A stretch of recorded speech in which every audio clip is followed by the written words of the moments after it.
To the point ਦੇਖ ਰਹੇ ਦਰਸ਼ਕਾਂ ਦਾ ਸਵਾਗਤ ਹੈ। ਦਰਸ਼ਕੋ, ਜਿੱਦਾਂ ਕਿ ਟੂ ਦਾ ਪੁਆਇੰਟ ਵਿੱਚ ਆਪਾਂ ਅਕਸਰ ਹੀ ਗੱਲਬਾਤ ਕਰਦੇ ਹੁੰਦੇ ਹਾਂ ਕਈ ਗੰਭੀਰ ਮੁੱਦਿਆਂ ਦੇ ਉੱਤੇ ਅਤੇ ਬਿਨਾਂ ਕਿਸੇ ਗੱਲ ਨੂੰ ਘੁਮਾਏ ਸਿੱਧੇ ਅਤੇ ਸਾਫ਼ ਸ਼ਬਦਾਂ ਤੁਹਾਡੇ ਅੱਗੇ ਉਹਨੂੰ ਰੱਖਿਆ ਜਾਂਦਾ ਹੈ। ਅਤੇ ਮੇਰੇ ਨਾਲ ਹਰ ਵਾਰ ਤਰ੍ਹਾਂ ਜੁੜਦੇ ਨੇ ਯੂਕੇ ਤੋਂ ਦਲਜੀਤ ਸਿੰਘ, ਉਹ ਨੌਜਵਾਨ ਜਿਸ ਨੂੰ ਦੇਸ਼ ਅਤੇ ਦੁਨੀਆ ਦੇ ਲੋਕ ਕਾਫੀ ਜ਼ਿਆਦਾ ਸੁਣਨਾ ਪਸੰਦ ਕਰਦੇ ਨੇ, ਜਿਨ੍ਹਾਂ ਦੇ ਵਿਚਾਰਾਂ ਨੂੰ ਲੋਕ ਕਾਫੀ ਸਪੋਰਟ ਕਰਦੇ ਨੇ ਅਤੇ ਉਹਨਾਂ ਨੂੰ ਅਪਣਾਉਣ ਦੀ ਵੀ ਗੱਲਬਾਤ ਕਰਦੇ ਨੇ। ਉਹਨਾਂ ਦੇ ਨਾਲ ਜੋ ਕਿ ਕਾਫੀ ਲੋਕ ਜੁੜਦੇ ਨੇ ਅਤੇ ਉਹਨਾਂ ਦੀ ਹਮਾਇਤ ਵਿੱਚ ਖੜਦੇ ਨੇ। ਉਹ ਇੱਕ ਨੌਜਵਾਨ ਜੋ ਕਾਫੀ ਉੱਭਰ ਕੇ ਆਪਣੇ ਵਿਚਾਰਾਂ ਦੇ ਰਾਹੀਂ ਲੋਕਾਂ ਦੇ ਸਾਹਮਣੇ ਆ ਰਿਹਾ। ਜੀ ਹਾਂ, ਦਲਜੀਤ ਸਿੰਘ ਮੇਰੇ ਨਾਲ ਜੁੜ ਚੁੱਕੇ ਨੇ। ਦਲਜੀਤ ਸਿੰਘ, ਧੰਨਵਾਦ ਸਾਡੇ ਨਾਲ ਜੁੜਨ ਦੇ ਲਈ। ਧੰਨਵਾਦ ਜੀ, ਬਹੁਤ ਬਹੁਤ ਤੁਹਾਡਾ ਵੀ ਇਹਨਾਂ ਪਿਆਰ ਦੇਣ ਦੇ ਲਈ, ਤੇ ਦਰਸ਼ਕਾਂ ਦਾ ਵੀ ਧੰਨਵਾਦ ਜਿਹੜਾ ਸਾਡੇ ਨਾਲ ਜੁੜਦੇ ਨੇ। ਦਲਜੀਤ ਸਿੰਘ ਜੀ, ਆਪਾਂ ਜੋ ਟੂ ਦਾ ਪੁਆਇੰਟ ਪ੍ਰੋਗਰਾਮ ਦੇ ਵਿੱਚ ਆਪਾਂ ਸਵਾਲਾਂ ਨੂੰ ਤੁਹਾਡੇ ਅੱਗੇ ਰੱਖਦੇ ਹਾਂ, ਤੁਸੀਂ ਉਸ ਨੂੰ ਕਾਫੀ ਸ਼ੋਰਟ ਦੇ ਵਿੱਚ ਕਾਫੀ ਸਿੱਧੇ ਅਤੇ ਸਪਸ਼ਟ ਤਰੀਕੇ ਨਾਲ ਤੁਸੀਂ ਦਰਸ਼ਕਾਂ ਦੇ ਅੱਗੇ ਰੱਖਦੇ ਹੋ। ਤਾਂ ਇਸੇ ਤਹਿਤ ਮੇਰਾ ਪਹਿਲਾ ਸਵਾਲ ਤੁਹਾਨੂੰ ਇਹ ਹੈ ਕਿ ਕੇਜਰੀਵਾਲ ਵੱਲੋਂ ਇੱਕ ਬਿਆਨ ਦਿੱਤਾ ਗਿਆ ਸੀ ਕਿ ਨੋਟਾਂ ਦੇ ਉੱਤੇ ਇੱਕ ਪਾਸੇ ਜੋ ਗਾਂਧੀ ਹੈ ਉਸ ਦੀ ਫੋਟੋ ਹੋਵੇ ਅਤੇ ਦੂਜੇ ਪਾਸੇ ਸ਼੍ਰੀ ਗਣੇਸ਼ ਅਤੇ ਲక్ష్ਮੀ ਜੀ ਦੀ ਫੋਟੋ ਹੋਣੀ ਚਾਹੀਦੀ ਹੈ। ਜਿੱਥੇ ਕਿ ਭਾਰਤ ਦਾ ਇੱਕ ਕਾਨੂੰਨ ਹੈ ਜੋ ਕਿ ਇੱਕ ਉਹਦੇ ਵਿੱਚ ਇੱਕ ਵਰਡ ਵੀ ਐਡ ਹੋਇਆ ਸੈਕੂਲਰ। ਉਸ ਸਭ ਤੋਂ ਬਾਅਦ ਹੁਣ ਇਹਨਾਂ ਬਿਆਨਾਂ ਤੁਸੀਂ ਕਿਵੇਂ ਦੇਖਦੇ ਹੋ? ਦੇਖੋ ਦੀਪਨ, ਸਭ ਤੋਂ ਪਹਿਲਾਂ ਤਾਂ ਤੁਸੀਂ ਜਿਵੇਂ ਕਿਹਾ ਕਿ ਸ਼ਾਰਟ ਦੇ ਵਿੱਚ ਗੱਲ ਕਰਦੇ ਆ, ਮੇਰੀ ਗੱਲ ਅਕਸਰ ਥੋੜੀ ਜਿਹੀ ਲੰਬੀ ਹੋ ਜਾਂਦੀ ਹੈ, ਉਹਦੇ ਲਈ ਮੈਂ ਮਾਫੀ ਚਾਹੁੰਦਾ। ਤੇ ਗੱਲ ਜੇ ਅਰਵਿੰਦ ਕੇਜਰੀਵਾਲ ਹੋਰਾਂ ਦੇ ਬਿਆਨ ਦੀ ਕਰੀਏ ਕਿ ਦੇਵੀ ਦੇਵਤਿਆਂ ਦੀਆਂ ਤਸਵੀਰਾਂ ਲੱਗਣੀਆਂ ਚਾਹੀਦੀਆਂ, ਉਸ ਤੋਂ ਪਹਿਲਾਂ ਉਹਦੇ ਤੇ ਨਾ ਸਭ ਤੋਂ ਪਹਿਲੀ ਟਿੱਪਣੀ ਮੇਰੀ ਇਹ ਹੈ ਕਿ ਭਾਰਤ ਜਿਵੇਂ ਇੱਕ ਧਾਰਮਿਕ ਦੇਸ਼ ਦੇ ਤੌਰ ਦੇ ਉੱਤੇ ਵੀ ਮੰਨਿਆ ਜਾਂਦਾ ਕਿ ਇਹਦੇ ਵਿੱਚ ਧਰਮ ਦਾ ਬਹੁਤ ਵੱਡਾ ਬੋਲਬਾਲਾ, ਉਹ ਚਾਹੇ ਕਿੰਨਾ ਕੁ ਮੰਨਿਆ ਜਾਂਦਾ ਨਹੀਂ ਜਾਂ ਕਿੰਨੀ ਕੁ ਵਿੱਚ ਜਿਹੜੀ ਹੈ ਬੇਈਮਾਨੀ ਹੈ, ਉਹ ਗੱਲ ਵੱਖਰੀ ਰਹਿ ਜਾਂਦੀ ਹੈ ਕਿ ਕੁਝ ਲੋਕ ਧਰਮ ਦੇ ਨਾਂ ਤੇ ਬੇਈਮਾਨੀਆਂ ਕਰਦੇ ਆ। ਪਰ ਜਿੱਥੋਂ ਤੱਕ ਆਪਾਂ ਕਹਿੰਦੇ ਕਿ ਭਾਰਤ ਬਹੁਤ ਧਰਮੀ ਦੇਸ਼ ਹੈ, ਇਹਦੇ ਉੱਤੇ ਵੱਡੇ ਪੱਧਰ ਦੇ ਉੱਤੇ ਹਿੰਦੂਇਜ਼ਮ ਜਿਹੜਾ ਹੈ ਉਹ ਹੈ, ਉਸ ਤੋਂ ਬਾਅਦ ਸਿੱਖ ਧਰਮ ਹੈ ਜਾਂ ਹੋਰ ਜਿਹੜੇ ਧਰਮ ਹੈਗੇ ਆ। ਸੋ ਸਭ ਤੋਂ ਪਹਿਲਾਂ ਅਰਵਿੰਦ ਕੇਜਰੀਵਾਲ ਹੋਰਾਂ ਦੀ ਟਿੱਪਣੀ ਧਾਰਮਿਕ ਤੌਰ ਤੇ ਗਲਤ ਹੋ ਜਾਂਦੀ ਹੈ ਕਿ ਕਿਸੇ ਵੀ ਦੇਵੀ ਦੇਵਤੇ ਦੀ ਤਸਵੀਰ ਜਿਹੜੀ ਹੈ ਉਹ ਨੋਟ ਦੇ ਉੱਤੇ ਲਾ ਦਿੱਤੀ ਜਾਵੇ। ਤੁਸੀਂ ਦੇਖਿਆ ਹੋਣਾ ਕਿ ਅਕਸਰ ਜਦੋਂ ਨੋਟ ਵੱਡੀ ਤਾਦਾਦ ਦੇ ਵਿੱਚ ਲੋਕ ਗਿਣਦੇ ਨੇ, ਕਾਊਂਟਿੰਗ ਕਰਦੇ ਨੇ, ਤਾਂ ਉਹ ਅਕਸਰ ਆਪਣੇ ਜੀਭ ਦੇ ਨਾਲ ਇਸ ਤਰੀਕੇ ਦੇ ਨਾਲ ਲਾ ਕੇ ਤੇ ਉਹ ਨੋਟ ਦੇ ਉੱਤੇ ਲਾਉਂਦੇ ਨੇ। ਹੁਣ ਸਭ ਤੋਂ ਪਹਿਲਾਂ ਮੇਰਾ ਸਵਾਲ ਹੈ, ਜਿਹੜੇ ਵੱਡੇ ਆਪਣੇ ਆਪ ਨੂੰ ਧਾਰਮਿਕ ਮੰਨਦੇ ਨੇ, ਕਹਿੰਦੇ ਕਿ ਮੈਂ ਹਨੂਮਾਨ ਜੀ ਦਾ ਭਗਤ ਅਰਵਿੰਦ ਕੇਜਰੀਵਾਲ, ਕਿ ਜੇ ਉਹਨਾਂ ਦੇਵੀ ਦੇਵਤਿਆਂ ਦੀਆਂ ਤਸਵੀਰਾਂ ਜਿਹੜੀਆਂ ਲੱਗੀਆਂ ਹੋਣਗੀਆਂ ਨੋਟਾਂ ਦੇ ਉੱਤੇ ਤੇ ਲੋਕ ਆਪਣੇ ਜੀਭ ਦੇ ਨਾਲ ਇਹ ਕਰਕੇ, ਮੈਂ ਉਹ ਸ਼ਬਦ ਨਹੀਂ ਵਰਤ ਰਿਹਾ, ਚਲੋ ਜਿੰਨੇ ਕੁ ਵਧੀਆ ਤਰੀਕੇ ਨਾਲ ਆਪਾਂ ਗੱਲ ਕਰ ਸਕੀਏ, ਸੋ ਇਸ਼ਾਰਾ ਮਾਤਰ ਹੀ ਕਾਫੀ ਹੁੰਦਾ। ਸੋ ਉਹ ਉਹਨਾਂ ਨੂੰ ਕਬੂਲ ਹੋਏਗਾ ਜਾਂ ਫਿਰ ਕਿਸੇ ਵੀ ਹਿੰਦੂ ਨੂੰ ਕਬੂਲ ਹੋਏਗਾ ਕਿ ਉਹਨਾਂ ਦੇ ਦੇਵੀ ਦੇਵਤਿਆਂ ਦੀਆਂ ਤਸਵੀਰਾਂ ਨੂੰ ਇਸ ਤਰੀਕੇ ਦੇ ਨਾਲ ਜਿਹੜਾ ਹੈ ਉਹ ਗੰਦਾ ਕੀਤਾ ਜਾ ਰਿਹਾ। ਸੋ ਦੂਸਰੀ ਗੱਲ ਇਹ ਹੈ ਕਿ ਜਦੋਂ ਆਪਾਂ ਇੱਕ ਨੋਟ ਦੀ ਗੱਲ ਕਰਦੇ ਆ ਨਾ, ਇੱਕ ਬੈਂਕ ਨੋਟ ਆ, ਕਾਗਜ਼ ਮੇਰੇ ਸਾਹਮਣੇ ਪਿਆ ਹੋਇਆ, ਇਹ ਜਿੰਨਿਆਂ ਹੱਥਾਂ ਦੇ ਵਿੱਚ ਘੁੰਮੇਗਾ ਨਾ ਦੀਪਣ, ਤੇ ਓਨਾ ਹੀ ਮੈਲਾ ਹੁੰਦਾ ਜਾਊਗਾ। ਤੁਸੀਂ ਦੇਖਿਆ ਹੋਣਾ ਕਿ ਇਹ ਜਿਹੜੇ ਨੋਟ ਨੇ ਇਹ ਹਰ ਇੱਕ ਗੰਦੀ ਥਾਂ ਤੋਂ ਲੰਘਦੇ ਨੇ। ਹਰ ਇੱਕ ਗੰਦੀ ਥਾਂ ਤੋਂ ਲੰਘਣ ਦਾ ਮਤਲਬ ਇਹ ਹੈ ਕਿ ਬਹੁਤ ਸਾਰੇ ਕਾਰੋਬਾਰਾਂ ਦੇ ਵਿੱਚ ਬਹੁਤ ਸਾਰਾ ਕੁਝ ਜਿੱਥੇ ਜਿੱਥੇ ਵੀ ਜਾਂਦੇ ਨੇ ਨੋਟ, ਉੱਥੇ ਇਹਨਾਂ ਦੀ ਜਿਹੜੀ ਮੰਗ ਤਾਂ ਹਰ ਇੱਕ ਜਗ੍ਹਾ ਹੈਗੀ ਆ, ਪਰ ਕਿਸ ਤਰ੍ਹਾਂ ਦੇ ਹੱਥਾਂ ਦੇ ਵਿੱਚੋਂ ਲੰਘਦੇ ਹੋਏ ਨੋਟ ਕਿਸ ਜਗ੍ਹਾ ਦੇ ਉੱਤੇ ਜਾਂਦੇ ਨੇ। ਸੋ ਇੱਕ ਜੇ ਆਪਾਂ ਸਾਇੰਟੀਫਿਕ ਤੌਰ ਦੇ ਉੱਤੇ, ਦੂਸਰਾ ਧਾਰਮਿਕ, ਪਹਿਲਾਂ ਮੈਂ ਦੱਸ ਦਿੱਤਾ ਜੇ ਸਾਇੰਟੀਫਿਕ ਤੌਰ ਦੇ ਉੱਤੇ ਕਿਸੇ ਲੈਬੋਰੇਟਰੀ ਦੇ ਵਿੱਚ ਇੱਕ ਨੋਟ ਨੂੰ ਜਾ ਕੇ ਚੈੱਕ ਕੀਤਾ ਜਾਵੇ ਨਾ ਲੈਂਸਸ ਦੇ ਨਾਲ, ਜਿਵੇਂ ਉਹ ਕਰਦੇ ਨੇ, ਆਪਾਂ ਦੇਖਿਆ ਹੋਣਾ ਬਲੱਡ ਟੈਸਟ ਕੀਤਾ ਜਾਂਦਾ, ਉਸ ਤੋਂ ਬਾਅਦ ਬਲੱਡ ਦੇ ਵਿੱਚ ਵੀ ਦੇਖਿਆ ਜਾਂਦਾ, ਲੈਬੋਰੇਟਰੀ ਦੇ ਵਿੱਚ ਉਹ ਸਾਰਾ ਸਾਜੋ ਸਮਾਨ ਹੁੰਦਾ। ਸੋ ਜੇਕਰ ਤੁਸੀਂ ਦੇਖੋਗੇ ਨਾ, ਤੇ ਮੈਂ ਕਹਿੰਦਾ ਦੁਨੀਆ ਭਰ ਦੇ ਸਾਰੇ ਟੌਕਸਿਨ ਜਿਹੜੇ ਨੇ ਉਹ ਤੁਹਾਨੂੰ ਇੱਕ ਨੋਟ ਦੇ ਉੱਤੇ ਨਜ਼ਰ ਆ ਜਾਣਗੇ, ਬੈਕਟੀਰੀਆਜ਼, ਗੰਦੇ ਬੈਕਟੀਰੀਆਜ਼ ਵੀ ਨਜ਼ਰ ਆ ਜਾਣਗੇ। ਸੋ ਹੁਣ ਕਿਹੜਾ ਧਾਰਮਿਕ ਇਨਸਾਨ ਜਿਹੜਾ ਹੈ ਉਹ ਚਾਹੇਗਾ ਕਿ ਉਹਨਾਂ ਦੇ ਦੇਵੀ ਦੇਵਤਿਆਂ ਦੀਆਂ ਤਸਵੀਰਾਂ ਨੋਟਾਂ ਦੇ ਉੱਤੇ ਹੋਣ? ਸੋ ਇਹ ਸਭ ਤੋਂ ਪਹਿਲਾਂ ਇਹ ਦੋ ਤਰੀਕੇ ਦੇ ਨਾਲ ਇਹਨਾਂ ਦੀ ਟਿੱਪਣੀ ਜਿਹੜੀ ਹੈ ਉਹ ਗਲਤ ਹੁੰਦੀ ਹੈ। ਅਰਵਿੰਦ ਕੇਜਰੀਵਾਲ ਹੋਰੀ ਜਿੱਥੇ ਇੱਕ ਸਿਆਣੇ ਸੁਹਿਰਦ ਲੀਡਰ ਮੰਨੇ ਜਾਂਦੇ ਨੇ, ਤੇ ਟਿੱਪਣੀ ਕਰਨ ਲੱਗਿਆ ਮੈਨੂੰ ਲੱਗਦਾ ਕਿ ਇਹਨਾਂ ਨੇ ਸੋਚਿਆ ਨਹੀਂ, ਜਾਂ ਫਿਰ ਇਹਨਾਂ ਦੇ ਵਿੱਚ ਇੱਕ ਹਿੰਦੂ ਕੱਟੜਵਾਦ ਜਿਹੜਾ ਹੈ ਉਹ ਸ਼ਾਇਦ ਆਰਐਸਐਸ ਨਾਲੋਂ ਵੀ ਜ਼ਿਆਦਾ ਜਿਹੜਾ ਦਿਖਾਈ ਦੇ ਰਿਹਾ। ਕਿਉਂਕਿ ਜਦੋਂ ਆਪਾਂ ਗੱਲ ਕਰਦੇ ਹਾਂ ਨਾ ਕਿ ਭਾਰਤ ਦੀ, ਤਾਂ ਭਾਰਤ ਨੂੰ ਇੱਕ ਡੈਮੋਕ੍ਰੇਸੀ ਜਾਂ ਫਿਰ ਸੈਕੂਲਰ ਦੇਸ਼ ਵਜੋਂ ਮੰਨਿਆ ਜਾਂਦਾ ਹੈ। ਸੋ ਜੇ ਹੁਣ ਤੀਸਰੀ ਟਿੱਪਣੀ ਮੇਰੀ ਇਹ ਹੈ ਵੀ ਜੇ ਇੱਕ ਧਰਮ ਦੇ ਦੇਵੀ ਦੇਵਤਿਆਂ ਦੀਆਂ ਤਸਵੀਰਾਂ ਲਾਈਆਂ ਜਾਣਗੀਆਂ ਤਾਂ ਦੂਸਰੇ ਧਰਮ ਫਿਰ ਜਿਹੜੇ ਨੇ, ਇਹਦਾ ਮਤਲਬ ਉਹਨਾਂ ਨੂੰ ਨੀਚਾ ਦਿਖਾਇਆ ਜਾ ਰਿਹਾ। ਉਹਨਾਂ ਦੀ ਫਿਰ ਉਨੀ ਸੁਣਵਾਈ ਨਹੀਂ ਹੈ। ਜਿਹੜੀ ਗੱਲ ਆਰਐਸਐਸ ਕਰਦੀ ਆ ਰਹੀ ਹੈ ਕਿ ਵਨ ਨੇਸ਼ਨ ਵਨ ਲੈਂਗੁਏਜ, ਸੋ ਵਨ ਕਰੰਸੀ ਤੇ ਵਨ ਉੱਤੇ ਤਸਵੀਰਾਂ, ਇਹ ਏਜੰਡਾ ਕਿਤੇ ਨਾ ਕਿਤੇ ਆਰਐਸਐਸ ਦਾ। ਪਰ ਮੈਂ ਤੁਹਾਨੂੰ ਇੱਥੇ ਇੱਕ ਹੋਰ ਦਿਲਚਸਪ ਗੱਲ ਦੱਸਦਾ ਕਿ ਨੋਟਾਂ ਦੇ ਉੱਤੇ ਧਾਰਮਿਕ ਦੇਵੀ ਦੇਵਤਿਆਂ ਦੀਆਂ ਤਸਵੀਰਾਂ ਲਾਉਣ ਦੀ ਗੱਲ ਹਜੇ ਤੱਕ ਕਿਸੇ ਆਰਐਸਐਸ ਦੇ ਬੰਦੇ ਵੱਲੋਂ ਵੀ ਨਹੀਂ ਕਹੀ ਗਈ। ਇੱਥੋਂ ਤੱਕ ਕਿ ਮੋਹਨ ਭਾਗਵਤ ਇਹ ਜ਼ਰੂਰ ਕਹਿੰਦੇ ਨੇ ਕਿ ਹਰ ਇੰਡੀਅਨ ਹੈ, ਹਰ ਭਾਰਤ ਦੇ ਵਿੱਚ ਜਿਹੜਾ ਜੰਮਣ ਵਾਲਾ ਭਾਰਤੀ ਹੈ ਉਹ ਹਿੰਦੂ ਹੈ, ਪਰ ਉਹਨਾਂ ਨੇ ਨੋਟਾਂ ਦੇ ਉੱਤੇ ਜਿਹੜੀ ਆ ਦੇਵੀ ਦੇਵਤਿਆਂ ਦੀ ਤਸਵੀਰ ਲਾਉਣ ਵਾਲੀ ਜਿਹੜੀ ਟਿੱਪਣੀ ਹੈ ਕਦੇ ਵੀ ਨਹੀਂ ਕੀਤੀ। ਜਾਂ ਫਿਰ ਆਪਾਂ ਬੀਜੇਪੀ ਦੀ ਗੱਲ ਕਰ ਲਈਏ, ਨਰਿੰਦਰ ਮੋਦੀ ਹੋਰਾਂ ਨੇ ਅੱਜ ਤੱਕ ਇਸ ਤਰ੍ਹਾਂ ਦੀ ਟਿੱਪਣੀ ਨਹੀਂ ਕੀਤੀ। ਸੋ ਅਰਵਿੰਦ ਕੇਜਰੀਵਾਲ ਹੋਰੀ ਮੈਨੂੰ ਲੱਗਦਾ ਹੈ ਕਿ ਆਪਣੇ ਆਪ ਅਚਨਚੇਤ ਤੇ ਬਿਆਨ ਜਿਹੜਾ ਉਹਨਾਂ ਵੱਲੋਂ ਨਹੀਂ ਦਿੱਤਾ ਗਿਆ। ਇਹਦੇ ਪਿੱਛੇ ਬਹੁਤ ਵੱਡੀ ਥਿਊਰੀ ਕੰਮ ਕਰ ਰਹੀ ਹੈ। ਉਹ ਥਿਊਰੀ ਹੋ ਸਕਦਾ ਹੋਵੇ ਗੁਜਰਾਤ ਦੇ ਵਿੱਚ ਵੋਟਾਂ ਲੈਣ ਦੀ, ਜਾਂ ਫਿਰ ਹੋ ਸਕਦਾ ਹੈ ਵੀ ਜਿਹੜਾ ਆਪਾਂ ਅਕਸਰ ਗੱਲਾਂ ਸੁਣਦੇ ਆ, ਬਹੁਤ ਸਾਰੇ ਜਿਹੜੇ ਆਪਾਂ ਕਹਿ ਲਈਏ ਵੀ ਰਾਜਨੀਤਿਕ ਐਕਸਪਰਟ ਨੇ, ਪੋਲਿਟਿਕਸ ਦੇ ਐਕਸਪਰਟ ਆ, ਉਹਨਾਂ ਵੱਲੋਂ ਵੀ ਇਹ ਗੱਲਾਂ ਕਹੀਆਂ ਜਾਂਦੀਆਂ ਕਿ ਭਾਈ ਅਰਵਿੰਦ ਕੇਜਰੀਵਾਲ ਜਾਂ ਇਹਨਾਂ ਦੀ ਪਾਰਟੀ ਜਿਹੜੀ ਹੈ ਉਹ ਬੀਜੇਪੀ ਦੇ ਨਕਸ਼ੇ ਕਦਮਾਂ ਤੇ ਚੱਲ ਰਹੀ ਹੈ, ਬੀ ਟੀਮ ਹੈ, ਜਾਂ ਸਾਰਾ ਕੁਝ ਕਿਹਾ ਜਾਂਦਾ। ਸੋ ਜੇ ਇਹਨੂੰ ਵੀ ਲੈ ਕੇ ਚੱਲੀਏ ਤਾਂ ਕਿਤੇ ਨਾ ਕਿਤੇ ਪ੍ਰੇਰਿਤ ਲੱਗਦਾ ਹੈ ਆਰਐਸਐਸ ਤੋਂ ਇਹ ਬਿਆਨ ਕਿ ਧਾਰਮਿਕ ਦੇਵੀ ਦੇਵਤਿਆਂ ਦੀਆਂ ਲక్ష్ਮੀ ਮਾਤਾ ਜੀ ਦੀ ਜਿਹੜੀ ਲਾਓ ਤੇ ਉਸ ਤੋਂ ਬਾਅਦ ਗਣੇਸ਼ ਜੀ ਦੀ ਜਿਹੜੀ ਹੈ ਉਹ ਤਸਵੀਰ ਜਿਹੜੀ ਉੱਤੇ ਲਾਈ ਜਾਵੇ। ਸੋ ਕਿਤੇ ਨਾ ਕਿਤੇ ਭਾਰਤੀ ਸੈਕੂਲਰਿਜ਼ਮ ਨੂੰ ਧਾਰਮਿਕ ਰੰਗਤ, ਮੈਂ ਇੱਥੇ ਇਹ ਵੀ ਦਾਅਵਾ ਕਰ ਦਿੰਦਾ ਕਿ ਇਹ ਸਿਰਫ ਇਹ ਨਹੀਂ ਹੈ ਕਿ ਅਰਵਿੰਦ ਕੇਜਰੀਵਾਲ ਹੋਰੀ ਪਹਿਲੇ ਇਨਸਾਨ ਨੇ ਜਿਨ੍ਹਾਂ ਨੇ ਭਾਰਤ ਦੀ ਸੈਕੂਲਰਿਜ਼ਮ ਨੂੰ ਜਿਹੜਾ ਠੇਸ ਪਹੁੰਚਾਈ ਹੈ। ਪਹਿਲਾਂ ਵੀ ਬਹੁਤ ਸਾਰੀਆਂ ਗੱਲਾਂ ਇਹੋ ਜਿਹੀਆਂ ਹੁੰਦੀਆਂ ਰਹਿੰਦੀਆਂ ਜਿਹਦੇ ਵਿੱਚ ਆਰਐਸਐਸ ਜਾਂ ਹੋਰ ਬੀਜੇਪੀ ਦੇ ਕੁਝ ਲੀਡਰ ਜਿਹੜੇ ਨੇ ਉਹ ਕਹਿੰਦੇ ਰਹਿੰਦੇ ਆ, ਤੇ ਬੜੇ ਧਾਰਮਿਕ ਏਜੰਡੇ ਜਿਹੜੇ ਨੇ ਉਹ ਆਲਰੇਡੀ ਚੱਲ ਰਹੇ ਨੇ। ਹਿੰਦੂ ਰਾਸ਼ਟਰ ਵੱਲ ਨੂੰ ਭਾਰਤ ਜਿਹੜਾ ਉਹ ਵੱਧ ਜ਼ਰੂਰ ਰਿਹਾ, ਪਰ ਜਦੋਂ ਅਰਵਿੰਦ ਕੇਜਰੀਵਾਲ ਹੋਰਾਂ ਦੇ ਕੋਲੋਂ ਇਹ ਬਿਆਨ ਸੁਣਦੇ ਆ ਤਾਂ ਕਿਤੇ ਨਾ ਕਿਤੇ ਸਾਨੂੰ ਇਹ ਮਹਿਸੂਸ ਹੋਣ ਲੱਗਦਾ ਹੈ ਵੀ ਭਾਈ ਜਦੋਂ ਇਹ ਗੱਲ ਕਰਦੇ ਆ ਕਿ ਹਮ ਰਾਜਨੀਤੀ ਬਦਲਨੇ ਆਏ ਹੈ, ਹਮ ਧਰਮ ਕੀ ਰਾਜਨੀਤੀ ਨਹੀਂ ਕਰਤੇ, ਇਹ ਸਾਰੀਆਂ ਗੱਲਾਂ ਫਿੱਕੀਆਂ ਪੈ ਜਾਂਦੀਆਂ ਜਦੋਂ ਚੋਣਾਂ ਜਿੱਤ ਲਈਆਂ ਜਾਂਦੀਆਂ। ਅੱਜ ਪੰਜਾਬ ਜਿੱਤਿਆ ਗਿਆ ਤੇ ਇਹਨਾਂ ਦੀ ਜਿਹੜੀ ਬਿਆਨਬਾਜ਼ੀ ਉਹ ਟੋਟਲ ਤਰੀਕੇ ਨਾਲ ਬਦਲ ਚੁੱਕੀ ਹੈ। ਮੈਂ ਤੁਹਾਨੂੰ ਦੱਸਦਾ ਕਿ ਇੱਕ ਆਮ ਆਦਮੀ ਪਾਰਟੀ ਦੇ ਆਪਾਂ ਕਹਿ ਲਈਏ ਕਿ ਉੱਚ ਅਹੁਦੇ ਦੇ ਉੱਤੇ ਜਿਹੜੇ ਇਸ ਵੇਲੇ ਵਿਰਾਜਮਾਨ ਨੇ, ਉਹਨਾਂ ਨਾਲ ਮੇਰੀ ਗੱਲ ਹੋਈ ਸੀ ਕਿਤੇ ਪਰਸਨਲੀ, ਕਿਤੇ ਫੋਨ ਦੇ ਉੱਤੇ ਗੱਲ ਹੋਈ। ਉਸ ਵੇਲੇ ਪੰਜਾਬ ਦੇ ਵਿੱਚ ਯੁਆਪਾ ਦੇ ਕੇਸ ਬਹੁਤ ਪਾਏ ਜਾ ਰਹੇ ਸੀ ਸਿੱਖ ਨੌਜਵਾਨਾਂ ਦੇ ਉੱਤੇ। ਮੈਂ ਇੱਕ ਰਿਕੁਐਸਟ ਕੀਤੀ, ਮੈਂ ਕਿਹਾ ਤੁਹਾਡੀ ਪਾਰਟੀ ਬਹੁਤ ਵਧੀਆ ਕੰਮ ਕਰ ਰਹੀ ਹੈ, ਤੁਸੀਂ ਬਹੁਤ ਵਧੀਆ ਤਰੀਕੇ ਨਾਲ ਜਿਹੜਾ ਹੈ ਉਹ ਚੱਲ ਰਹੇ ਹੋ ਪੰਜਾਬ ਦੇ ਵਿੱਚ, ਤੇ ਤੁਹਾਨੂੰ ਚਾਹੀਦਾ ਕਿ ਜਿਵੇਂ ਤੁਸੀਂ ਸੁਹਿਰਦਤਾ ਦੇ ਨਾਲ ਹੁਣ ਚੱਲ ਰਹੇ ਹੋ ਤਾਂ ਉਸੇ ਤਰੀਕੇ ਦੇ ਨਾਲ ਜਿਹੜੇ ਸਿੱਖ ਨੌਜਵਾਨਾਂ ਦੇ ਉੱਤੇ ਯੁਆਪਾ ਦੇ ਕੇਸ ਪੈ ਰਹੇ ਆ ਤੇ ਇਹਨਾਂ ਨੂੰ ਵੀ ਠੱਲਿਆ ਜਾਵੇ, ਇਹਨਾਂ ਦੇ ਖਿਲਾਫ ਵੀ ਤੁਸੀਂ ਆਵਾਜ਼ ਉਠਾਓ। ਪਰ ਉਹਨਾਂ ਨੇ ਕਿਹਾ ਸੀ ਕਿ ਅਸੀਂ ਧਰਮ ਦੀ ਰਾਜਨੀਤੀ ਨਹੀਂ ਕਰਦੇ, ਅਸੀਂ ਧਾਰਮਿਕ ਮਸਲਿਆਂ ਤੋਂ ਦੂਰ ਰਹਿੰਦੇ ਆ। ਪਰ ਹੁਣ ਜਦੋਂ ਅਰਵਿੰਦ ਕੇਜਰੀਵਾਲ ਹੋਰਾਂ ਦੀ ਗੱਲ ਕਰਦੇ ਆ ਕਿ ਇੱਕ ਤਾਂ ਨੋਟਾਂ ਵਾਲਾ ਬਿਆਨ ਹੋ ਗਿਆ, ਉਸ ਤੋਂ ਬਾਅਦ ਜਦੋਂ ਬੀਜੇਪੀ ਨੇ 370 ਧਾਰਾ ਖਤਮ ਕੀਤੀ ਹੈ ਤੇ ਉਸ ਵੇਲੇ ਅਰਵਿੰਦ ਕੇਜਰੀਵਾਲ ਹੋਰਾਂ ਵੱਲੋਂ ਉਹਨਾਂ ਦਾ ਸਮਰਥਨ ਕਰਨਾ ਕਿ ਇਹ ਬਹੁਤ ਵਧੀਆ ਕੰਮ ਹੋਇਆ।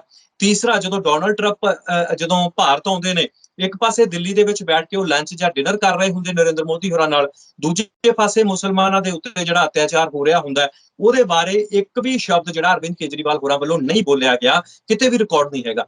ਤੀਸਰੀ ਗੱਲ, ਜਦੋਂ ਐਨਆਰਸੀ ਤੇ ਦੂਸਰੇ ਬਿੱਲਾਂ ਦੇ ਕਰਕੇ ਮੁਸਲਮਾਨ ਧਰਮ ਦੇ ਲੋਕ ਜਿਹੜੇ ਦਿੱਲੀ ਦੇ ਵਿੱਚ ਵੱਖ-ਵੱਖ ਥਾਵਾਂ ਦੇ ਉੱਤੇ ਵਿਰੋਧ ਕਰ ਰਹੇ ਸੀ, ਉਹਨਾਂ ਦੇ ਹੱਕ ਦੇ ਵਿੱਚ ਵੀ ਅੱਜ ਤੱਕ ਇੱਕ ਵੀ ਲਫ਼ਜ਼ ਜਿਹੜਾ ਉਹ ਨਹੀਂ ਬੋਲਿਆ ਗਿਆ ਅਰਵਿੰਦ ਕੇਜਰੀਵਾਲ ਹੋਰਾਂ ਵੱਲੋਂ। ਦੂਸਰਾ, ਬਾਬਰੀ ਮਸਜਿਦ ਢਾਹ ਕੇ ਜਿਹੜਾ ਇੱਕ ਕੋਰਟ ਦਾ ਫੈਸਲਾ, ਅਸੀਂ ਇਹਨੂੰ ਚੈਲੰਜ ਨਹੀਂ ਕਰਦੇ, ਜੋ ਕਾਨੂੰਨ ਕਹਿੰਦਾ ਉਹ ਉਸ ਮੁਤਾਬਕ ਹੀ ਹੈ। ਪਰ ਕਿਤੇ ਨਾ ਕਿਤੇ ਵਿਵਾਦਿਤ ਮਸਲਾ ਸੀਗਾ ਕਿ ਜਦੋਂ ਬਾਬਰੀ ਮਸਜਿਦ ਨੂੰ ਢਾਹ ਕੇ ਰਾਮ ਮੰਦਿਰ ਬਣਾਇਆ ਗਿਆ ਤਾਂ ਦਿੱਲੀ ਤੋਂ ਅਰਵਿੰਦ ਕੇਜਰੀਵਾਲ ਹੋਰੀ ਟ੍ਰੇਨ ਸ਼ੁਰੂ ਕਰਦੇ ਨੇ ਤੇ ਉਹ ਬਾਅਦ ਚ ਆ ਕੇ ਦਾਅਵਾ ਕਰਦੇ ਨੇ ਕਿ ਅੱਜ ਮੈਂ ਦਿੱਲੀ ਸਟੇਸ਼ਨ ਤੇ ਰੇਲਵੇ ਸਟੇਸ਼ਨ ਤੋਂ ਜਾ ਕੇ ਹਰੀ ਝੰਡੀ ਦੇ ਕੇ ਆਇਆ ਜਿਹੜੀ ਹੈ ਰਾਮ ਮੰਦਿਰ ਤੱਕ ਜਾਊਗੀ। ਸੋ ਕਿਤੇ ਨਾ ਕਿਤੇ ਜੋ ਬੀਜੇਪੀ ਕਰਦੀ ਹੈ ਅਰਵਿੰਦ ਕੇਜਰੀਵਾਲ ਹੋਰੀ ਉਹਨੂੰ ਫੋਲੋ ਕਰਦੇ ਨੇ। ਪਰ ਅੱਜ ਜਿਹੜਾ ਨੋਟਾਂ ਵਾਲਾ ਬਿਆਨ ਹੈ ਬਿਲਕੁਲ ਅਲੱਗ ਤਰੀਕੇ ਦਾ ਬਿਆਨ ਹੈਗਾ ਜੋ ਕਿ ਨਵੇਂ ਵਿਵਾਦ ਪੈਦਾ ਕਰੂਗਾ। ਦੂਸਰੇ ਪਾਸੇ ਹੁਣ ਜਿਹੜੀ ਵਿਰੋਧੀਆਂ ਦੀਆਂ ਟਿੱਪਣੀਆਂ ਨੇ, ਵਿਰੋਧੀ ਪਾਰਟੀਆਂ ਦੇ ਲੀਡਰ ਨੇ ਨਾ, ਜਾਂ ਕੁਝ ਪੰਜਾਬ ਦੇ ਜਿਹੜੇ ਲੀਡਰ ਨੇ, ਸਿੱਖ ਲੀਡਰ ਨੇ, ਉਹ ਇਹਨੂੰ ਕਾਊਂਟਰ ਕਰਨ ਦੀ ਕੋਸ਼ਿਸ਼ ਕਿਵੇਂ ਕਰ ਰਹੇ? ਉਹ ਕਹਿੰਦੇ ਜੀ ਗੁਰੂ ਨਾਨਕ ਸਾਹਿਬ ਦੀ ਤਸਵੀਰ ਲੱਗਣੀ ਚਾਹੀਦੀ ਹੈ। ਸੋ ਇਹ ਆਪਣੇ ਆਪ ਦੇ ਵਿੱਚ ਇੱਕ ਬਹੁਤ ਆਪਾਂ ਕਹਿ ਲਈਏ ਵੀ ਇੱਕ ਨਾ ਸਮਝੀ ਵਾਲੀ ਟਿੱਪਣੀ ਹੈ। ਸਿੱਖ ਜਿਹੜੇ ਗੁਰੂ ਗ੍ਰੰਥ ਸਾਹਿਬ ਦਾ ਇਸ ਤਰੀਕੇ ਨਾਲ ਸਤਿਕਾਰ ਕਰਦੇ ਆ ਕਿ ਦੁਨੀਆ ਦੇ ਵਿੱਚ ਕਿਸੇ ਵੀ ਕੌਮ ਦੇ ਕੋਲ ਉਸ ਤਰ੍ਹਾਂ ਦਾ ਸਤਿਕਾਰ ਆਪਣੇ ਗੁਰੂ ਵਾਸਤੇ ਨਹੀਂ ਹੈ। ਕਿਵੇਂ ਅਸੀਂ ਛਤਰ ਚਲਾ ਕੇ, ਕਿਵੇਂ ਅੱਗੇ ਜਦੋਂ ਤੁਸੀਂ ਦੇਖਿਆ ਹੋਣਾ ਅਖੰਡ ਪਾਠ ਸਾਹਿਬ ਰੱਖਣਾ ਹੋਵੇ, ਗੁਰੂ ਗ੍ਰੰਥ ਸਾਹਿਬ ਦਾ ਸਰੂਪ ਲੈ ਕੇ ਜਾਂਦੇ ਆ, ਸੋ ਅੱਗੇ ਪਾਣੀ ਛਿੜਕਾਇਆ ਜਾਂਦਾ ਹੈ, ਝਾੜੂ ਫੇਰੇ ਜਾਂਦੇ ਨੇ, ਨਗਰ ਕੀਰਤਨਾਂ ਦੇ ਵਿੱਚ ਵੀ ਉੱਤੇ ਛਤਰ ਝੂਲਦੇ ਨੇ, ਫਿਰ ਚੌਰ ਸਾਹਿਬ ਹੁੰਦਾ ਹੈ। ਸੋ ਹਰ ਇੱਕ ਪੰਨੇ ਨੂੰ ਜਿਹੜਾ ਹੈ ਅੰਗ ਹੁੰਦੇ ਨੇ, ਉਹਨਾਂ ਨੂੰ ਸਾਫ਼ ਕੀਤਾ ਜਾਂਦਾ ਹੈ। ਸੋ ਆਪਾਂ ਦੇਖੀਏ ਵੀ ਜਿੱਥੇ ਗੁਰੂ ਨਾਨਕ ਸਾਹਿਬ ਦੀ ਤਸਵੀਰ ਆ ਗਈ, ਜਿਨ੍ਹਾਂ ਦੀ ਬਾਣੀ ਗੁਰੂ ਗ੍ਰੰਥ ਸਾਹਿਬ 'ਚ ਹੈ, ਤੇ ਸਿੱਖ ਕਦੋਂ ਇਹ ਗੱਲ ਜਿਹੜੀ ਹੈ ਉਹ ਜਿਹੜੀ ਹਜਮ ਕਰ ਸਕਣਗੇ ਕਿ ਉਹਨਾਂ ਦੇ ਜਿਹੜੇ ਰਹਿਬਰ ਦੀ ਤਸਵੀਰ ਨੋਟ ਦੇ ਉੱਤੇ ਹੋਵੇ ਤੇ ਨੋਟ ਹਰ ਇੱਕ ਗੰਦੀ ਜਗ੍ਹਾ ਤੋਂ ਲੰਘਦਾ ਹੋਵੇ, ਤੇ ਜਿਵੇਂ ਮੈਂ ਪਹਿਲਾਂ ਤੁਹਾਨੂੰ ਦੱਸਿਆ ਕਿ ਹਰ ਇੱਕ ਨੋਟ ਇਸ ਤਰੀਕੇ ਦੇ ਨਾਲ ਗਿਣਿਆ ਜਾਵੇ, ਤਾਂ ਮੈਨੂੰ ਲੱਗਦਾ ਵੀ ਸਿੱਖ ਜਿਹੜੇ ਨੇ ਇਹਨਾਂ ਸਾਰੀਆਂ ਚੀਜ਼ਾਂ ਤੋਂ ਕਿਤੇ ਉੱਤੇ ਉੱਠੇ ਹੋਏ ਨੇ। ਅਸੀਂ ਇਸ ਤਰ੍ਹਾਂ ਦੀ ਜਿਹੜੀ ਹੈ ਕੰਟਰੋਵਰਸੀ ਦੇ ਵਿੱਚ ਨਹੀਂ ਪੈਣਾ, ਸਾਨੂੰ ਇਸ ਤਰ੍ਹਾਂ ਦੀ ਪਬਲਿਸਿਟੀ ਸਟੰਟ ਨਹੀਂ ਚਾਹੀਦੇ ਕਿ ਸਿੱਖਾਂ ਦੀਆਂ ਤਸਵੀਰਾਂ ਨੋਟਾਂ ਦੇ ਉੱਤੇ ਹੋਣ ਜਾਂ ਸਾਡੇ ਗੁਰੂਆਂ ਦੀਆਂ। ਹਾਂ, ਆਉਣ ਵਾਲੇ ਸਮੇਂ ਦੇ ਵਿੱਚ ਕੋਈ ਸਾਡਾ ਹੋਰ ਕੋਈ ਯੋਧਾ, ਕੋਈ ਹੋਰ ਤਰੀਕੇ ਦੇ ਲੋਕ ਹੋਣਗੇ ਜਿਨ੍ਹਾਂ ਦੀਆਂ ਤਸਵੀਰਾਂ ਸਿੱਖ ਧਰਮ ਮੁਤਾਬਕ ਲੱਗਣਗੀਆਂ ਤਾਂ ਉਹ ਲੱਗ ਸਕਦੀਆਂ ਨੇ। ਪਰ ਜਿੱਥੇ ਹੁਣ ਦੀ ਗੱਲ ਹੈਗੀ ਆ ਉਹ ਇਸ ਤਰ੍ਹਾਂ ਬਿਲਕੁਲ ਨਹੀਂ ਹੋ ਸਕਦਾ। ਸੋ ਸਿੱਖ ਇਸ ਜਿਹੜੀ ਭੱਜ ਦੌੜ ਜਿਹੜੀ ਇਹਦੇ ਪਿੱਛੇ ਪਈ ਹੈ ਕਿ ਕਿਹਦੀ ਤਸਵੀਰ ਲੱਗਣੀ ਚਾਹੀਦੀ ਹੈ, ਇਹਦੇ ਤੋਂ ਬਿਲਕੁਲ ਬਾਹਰ ਨੇ। ਸੋ ਅਰਵਿੰਦ ਕੇਜਰੀਵਾਲ ਹੋਰਾਂ ਦੇ ਇਸ ਬਿਆਨ ਦੀ ਜਿਹੜੀ ਹੈ ਨਿੰਦਾ ਕਰਨੀ ਚਾਹੀਦੀ ਹੈ, ਪ੍ਰੋੜਤਾ ਕਰਨੀ ਚਾਹੀਦੀ ਹੈ ਕਿ ਇਹ ਬਿਲਕੁਲ ਨਿੰਦਣਯੋਗ ਬਿਆਨ ਹੈਗਾ, ਇਸ ਤਰ੍ਹਾਂ ਦੇ ਬਿਆਨ ਨਹੀਂ ਦੇਣੇ ਚਾਹੀਦੇ। ਹੁਣ ਆਖਰੀ ਟਿੱਪਣੀ ਇਸ ਦੇ ਉੱਤੇ ਇਹ ਹੈ ਕਿ ਕੀ ਅਰਵਿੰਦ ਕੇਜਰੀਵਾਲ ਹੋਰੀ ਜਿਹੜੇ ਚੋਣਾਂ ਤੋਂ ਪਹਿਲਾਂ ਕਹਿੰਦੇ ਸੀ ਕਿ ਅਸੀਂ ਆਰਥਿਕਤਾ ਨੂੰ ਰਾਤੋਂ ਰਾਤ ਉੱਪਰ ਲੈ ਜਾਾਂਗੇ, ਅਸੀਂ ਐਂ ਕਰ ਦਿਆਂਗੇ, ਬੈਂਕ ਭਰ ਦਿਆਂਗੇ, ਕੀ ਉਹਨਾਂ ਦੇ ਕੋਲ ਬਾਕੀ ਸਾਰੇ ਆਪਸ਼ਨ ਮੁੱਕ ਚੁੱਕੇ ਨੇ? ਜੋ ਉਹਨਾਂ ਨੇ ਕਿਹਾ ਕਿ ਦੇਵੀ ਦੇਵਤਿਆਂ ਦੀਆਂ ਤਸਵੀਰਾਂ ਲਾ ਕੇ ਆਰਥਿਕਤਾ ਮਜ਼ਬੂਤ ਕੀਤੀ ਜਾ ਸਕਦੀ ਹੈ, ਇਹਦਾ ਮਤਲਬ ਅਰਵਿੰਦ ਕੇਜਰੀਵਾਲ ਹੋਰਾਂ ਦੇ ਹੱਥ ਖੜੇ ਹੋ ਚੁੱਕੇ ਨੇ, ਉਹਨਾਂ ਦੇ ਕੋਲ ਕੋਈ ਹੋਰ ਆਪਸ਼ਨ ਹੁਣ ਨਹੀਂ ਹੈਗਾ ਆਰਥਿਕਤਾ ਨੂੰ ਮਜ਼ਬੂਤ ਕਰਨ ਵਾਸਤੇ। ਜੀ ਮੈਂ ਇਸ ਤੇ ਨਾ ਤੁਹਾਡੀ ਅਖੀਰ ਦੇ ਵਿੱਚ ਮੇਰਾ ਸਵਾਲ ਹੈ ਇਸੇ ਚੀਜ਼ ਨੂੰ ਲੈ ਕੇ, ਮੈਂ ਚਾਹੁੰਦਾ ਤੁਸੀਂ ਬੜੇ ਥੋੜੇ ਸ਼ਬਦਾਂ ਵਿੱਚ ਜਵਾਬ ਦੇ ਦਿਓ। ਅਰਵਿੰਦ ਕੇਜਰੀਵਾਲ ਜੋ ਦਿੱਲੀ ਵਿੱਚ ਹੁੰਦੀ ਹੈ ਰਾਜਨੀਤੀ ਕੁਝ ਹੋਰ ਹੁੰਦੀ ਹੈ, ਹਰਿਆਣੇ ਵਿੱਚ ਹੁੰਦੀ ਹੋਈ ਰਾਜਨੀਤੀ ਕੁਝ ਹੋਰ ਹੁੰਦੀ ਹੈ, ਪੰਜਾਬ ਦੀ ਰਾਜਨੀਤੀ ਕੁਝ ਹੋਰ ਸੀ, ਹਿਮਾਚਲ 'ਚ ਕੁਝ ਹੋਰ ਸੀ। ਜੋ ਬਿਆਨ ਹੁਣ ਲੱਗਦਾ ਨਹੀਂ ਕਿ ਇਹ ਗੁਜਰਾਤ ਦੀ ਇੱਕ ਰਾਜਨੀਤੀ ਦਾ ਹਿੱਸਾ ਸੀ। ਜੋ ਗੁਜਰਾਤ ਦੀ ਰਾਜਨੀਤੀ ਹੈ, ਜੋ ਗੁਜਰਾਤ ਵਿੱਚ ਇੱਕ ਰਾਜਨੀਤੀ ਤੋਂ ਕਹਿਣ ਦਾ ਭਾਵ ਹੈ ਮੇਰਾ ਕਿ ਵੋਟਾਂ ਲੈਣ ਦਾ ਪੈਂਤਰਾ। ਮੈਂ ਸਿੱਧੇ ਸ਼ਬਦ ਕਹਾਂਗਾ ਕਿ ਗੁਜਰਾਤ ਵਿੱਚ ਮੈਂ ਪਹਿਲਾਂ ਗੱਲ ਕਰਦਾ ਜਿਵੇਂ ਹਰੇਕ ਥਾਂ ਲੀਡਰ ਜਾਂਦਾ ਨਾ ਉੱਥੇ ਵੀ ਰਾਜਨੀਤੀ ਬਦਲ ਜਾਂਦਾ। ਆਪਾਂ ਵਰਡ ਮੈਂ ਰਾਜਨੀਤੀ ਬਦਲ ਰਿਹਾ, ਪਰ ਜੇ ਮੈਂ ਸਿੱਧੇ ਸ਼ਬਦਾਂ 'ਚ ਕਹਾਂ ਤਾਂ ਵੋਟਾਂ ਲੈਣ ਦਾ ਪੈਂਤਰਾ ਇੱਕ ਤਰੀਕਾ, ਕਿ ਉੱਥੇ ਇਹ ਤਰੀਕਾ ਹੀ ਬਚਿਆ ਸੀ ਉਹਨਾਂ ਕੋਲ ਕਹਿਣ ਨੂੰ ਕਿ ਸ਼ਾਇਦ ਹੁਣ ਉੱਥੇ ਜਿਵੇਂ ਉੱਥੇ ਬੀਜੇਪੀ ਕਾਫੀ ਸਟਰੋਂਗ ਹੈ, ਤਾਂ ਲੱਗਦਾ ਨਹੀਂ ਕਿ ਉੱਥੇ ਹਾਲਾਤਾਂ ਨੂੰ ਦੇਖ ਕੇ ਇਹ ਸਿਰਫ ਉਹਨਾਂ ਦਾ ਇੱਕ ਤਰੀਕਾ ਸੀ, ਕਹਿ ਲਓ ਕਿ ਉਹਨਾਂ ਨੇ ਜੁਗਾੜ ਲਾਇਆ, ਇੱਕ ਪੈਂਤਰਾ ਅਜਮਾਇਆ ਕਿ ਇਹ ਪੈਂਤਰਾ ਅਜਮਾ ਕੇ ਦੇਖ ਲਓ ਤਾਂ ਜਿਹੜੀ ਇੱਕ ਵੋਟ ਬੈਂਕ ਹੈ ਉਹ ਜਿਹੜਾ ਕਾਂਗਰਸ ਦਾ ਵੋਟ ਬੈਂਕ ਖਤਮ ਹੋ ਗਿਆ, ਉਹ ਤਾਂ ਵੀ ਆਪ ਨੂੰ ਮਿਲ ਹੀ ਜਾਣਾ ਹੈ। ਹੁਣ ਜਿਹੜਾ ਬੀਜੇਪੀ ਦਾ ਹੈਗਾ ਤਾਂ ਮਾੜੀ ਮੋਟੀ ਸੱਟ ਉਸ ਤੇ ਵੀ ਮਾਰੀ ਜਾਵੇ। ਜੀ ਦੱਸ ਦਿਓ ਮੈਨੂੰ 2 ਮਿੰਟਾਂ ਦੇ ਵਿੱਚ ਇਸ ਚੀਜ਼ ਨੂੰ ਲੈ ਕੇ।